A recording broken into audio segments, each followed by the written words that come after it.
எல்லோருக்கும் வணக்கம். Welcome to MM kitchen. இன்றைக்கி நம்ம எம்எம் கிச்சனில் வெள்ளை சாதம் எப்படி பண்ணுறதுங்கிறத பார்க்க போகிறோம்.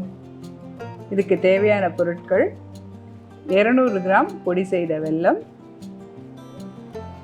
2 டேபிள் ஸ்பூன் துருவின தேங்காய், 5 ஏலக்காய், 2 டேபிள் ஸ்பூன் நெய், முந்திரி பருப்பு தேவையான அளவு, 1 கப் வேக வைத்த சாதம். எப்படி தயாரிக்கிறதுன்னு பார்க்கலாமா? முதல்ல அடுப்பு பற்ற வச்சுக்கோங்க. அடுப்பில் ஒரு கனமான வாணலியை போட்டுக்கோங்க. அதில் நம்ம பொடி பண்ணி வச்ச வெல்லத்தை ஆட் பண்ணிக்கோங்க.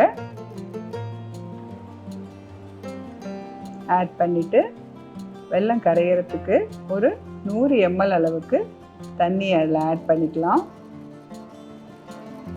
தண்ணியை ஆட் பண்ணிவிட்டு வெல்லத்தை நல்லா கரண்டியால் கிளறி விடுங்க. அது நல்லா வெல்லம் கரையட்டும். ஃப்ளேம் ஹைலியே இருக்கட்டும். இந்த வெல்லம் நல்லா கரைஞ்சி ஒரு நல்ல பாகு வரணும். திக்காக பாகு கன்சிஸ்டன்சிக்கு வரணும். அது வரைக்கும் நல்லா கிளறி விட்டுட்டே இருங்க. இப்போ வெல்லம் நல்லா கரைஞ்சிருச்சு, பாகு வந்துருச்சு. இந்த ஸ்டேஜில் நம்ம வேக வச்ச சாதம் வச்சுருக்கோம் இல்லையா, அதை அதில் ஆட் பண்ணிடலாம். வெள்ளைப்பாகில் ஆட் பண்ணிடலாம். இப்போ கொஞ்சம் அடுப்பை சிம் பண்ணிக்கோங்க. சிம் பண்ணிவிட்டு அந்த சாதம் நல்லா மிக்ஸ் ஆகிற வரைக்கும் நல்லா கிளறி விடுங்க. இப்போ அடுப்பை கொஞ்சம் பெருசு பண்ணிக்கலாம். பெருசு பண்ணிவிட்டு நம்ம துருவி வச்சுருக்கோம்ல, அந்த தேங்காய் துருவலையும் அதில் ஆட் பண்ணிடலாம்.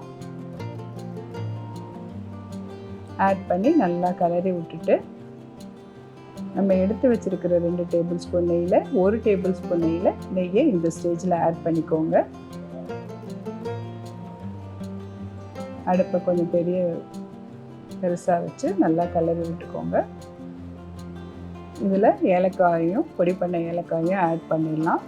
இப்போ இது பார்க்குறதுக்கு கொஞ்சம் தண்ணியாக தான் இருக்கும். அடுப்பை அணைச்ச உடனே நல்லா கெட்டியாயிடும். அதனால் கவலைப்பட வேண்டாம்.